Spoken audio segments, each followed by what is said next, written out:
نہ تھا کچھ تو خدا تھا، کچھ نہ ہوتا تو خدا ہوتا، ڈبویا مجھ کو ہونے نے، نہ میں ہوتا تو کیا ہوتا.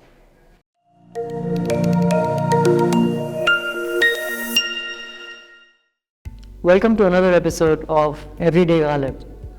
Regular viewers know that in this series of videos we have been taking a verse by Mirza Ghalib, a shair, and thinking about its implications, thinking about why Ghalib is saying what he's saying. And today's selected verse is possibly one of Ghalib's most famous verses.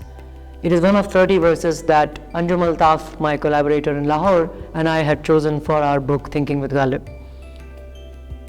Here it goes. न था कुछ तो खुदा था, कुछ न होता तो खुदा होता. न था कुछ तो खुदा था, कुछ न होता तो खुदा होता. डुबोया मुझको होने ने, डुबोया मुझको होने ने, न होता मैं तो क्या होता. I'm sure all of you have heard this verse before, and there is a certain sense that you immediately get when you hear it, right? But there are more meanings packed inside that maybe you haven't quite noticed. So let's look at it together. Interestingly, Francis Pitchett, whose website Desert Full of Roses I have referred to our viewers before, calls this verse a meaning-making machine. And you'll see why. Na tha kuch to khuda tha, kuch na hota to khuda hota. The first meaning that perhaps comes to us is, when there was nothing in this world, God existed. And if there had been nothing in this world, God would still exist. Simple enough. But then when you remember that in the Urdu, it's quite okay to leave out the subject of a sentence, right? Then suddenly you'll find another meaning come. Na tha kuch to khuda tha. Now what if he's referring to himself? Jab main kuch nahi tha, to main khuda tha. Or kuch na hota to khuda hota. Agar main kuch nahi hota, to main khuda hota. He's making a very similar claim in some ways to what he has made, what we thought about earlier, but it's changed its flavor quite significantly. Now he's talking about how we are really in essence divine. The famous Sufi Mansoor, who's saying Anal Haq, I am God, got him into so much trouble, right?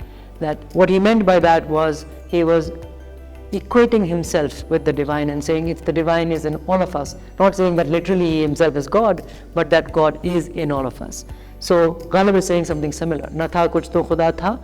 If I did not exist as me, then I would be God, right? Or if nothing existed, then there would be God. You can take, there's no way to know which one to choose. Similarly, in the second line, Duboyā mujhko hone ne, a very interesting line. Kis cheez ne duba diya tumko? The fact that you exist. Main hu, right? I am, and that is my downfall. If I had not been, na hota main, to kya hota? Now here again there are multiple meanings. That what would have happened had I not been there?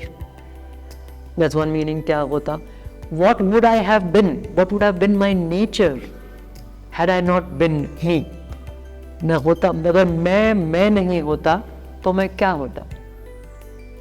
And if you connect back to the first line, then you get one answer, which is, if I had not been myself, then I would have been one with the divine. Through this, Ghalib is thinking very deeply on the nature of human identity, who we are, right? In a, not who we are in a kind of social sense necessarily, but in a deeper philosophical sense. When you put together these various possibilities that I talked about for both lines, you will see so many combinations emerge. And that is why the meaning-making machine, as Pitchett calls it, you can go to her website and check out all the different meanings that she has put out there for you. This ghazal from which this shair comes is a very small ghazal. It has only 3 verses, I think, and 2 of them have become very, very famous. This is the first verse of the ghazal. The last verse, which in some ways, is kind of a running theme, if you will, for our series, which goes, हुई मुद्दत पे गालिब मर गया पर याद आता है वो हर एक बात पे कहना कि यूं होता तो क्या होता. Ghalib is dead and gone, muddat say, long time back. But we still remember him saying at every turn, what if this happened? What if that happened?